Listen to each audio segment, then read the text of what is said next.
chete kaunzweyo mwari mumwe chete asikaruzire rudzi rune munamatiro waro ekani waro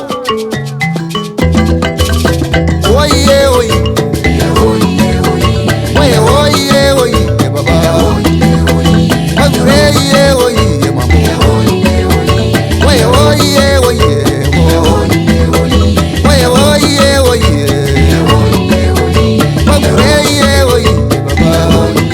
Onai baba ti pay wo fojka Onai baba ti pay wo fojka Wari baba ti pay wo fojka mama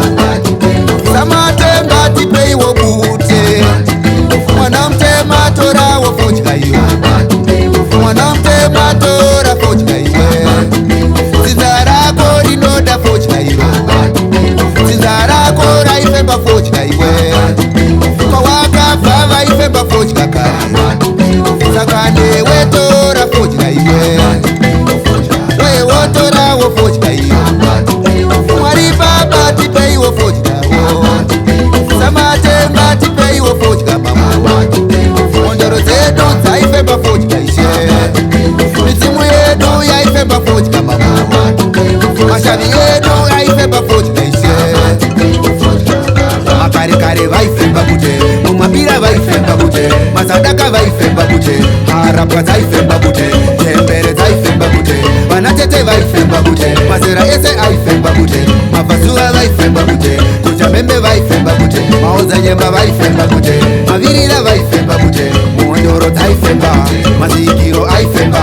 Makumbwe aifemba bute Mizimu yaifemba bute Mashavi aifemba Saminuka aifemba bute Neanda aifemba bute Vangwata aifemba bute Vanyashanu aifemba bute Vakakuvi vaifemba bute Chinengundu aifemba bute Neureka aifemba bute Sakane wenda tifemba bute Zinzarakora aifemba bute Vamasuko obo femba bute Vakunamata obo femba bute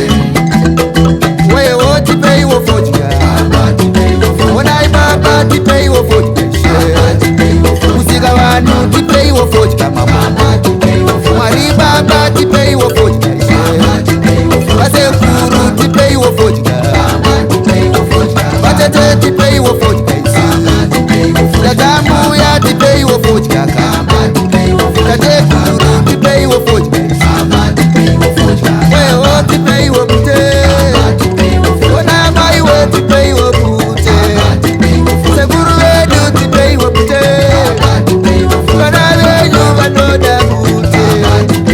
Ona mambo te kupira bute Kuna mozedu motipa wo bute O mwadote matora fojka iyo Tizara kora ifemba fojka iyo Mwadote matora fojka Kana mari femba mufugwa na mwari wenyu Aiwa, aiwa, aiwa Kana mari femba mufugwa na mbuya venyu Aiwa, aiwa, aiwa Oh, kana mari femba mufugwa na shavirenyu Aiwa, aiwa, aiwa Uya ise kuru mutu tsenamo Aiwa, aiwa, aiwa Oh, temba zikigare mutu tsenamo Aiwa, aiwa, aiwa Oh, uya iya muya mutu tsenamo Aiwa, aiwa, aiwa Jivemba zedu muti fenegere mambo Aiwa, aiwa, aiwa Oh, gana marifemba mufuga mutimu wenyu Aiwa, aiwa, aiwa Oh, mumabira medu jovemba mafemboisi Aiwa, aiwa, aiwa Oh, mumabira medu jovemba mafemboiwe Sakanda ati tipei wo fojka mama Onai baba tipei wo fojka ishe Mwari baba tinoda fojka ishe Musika vanu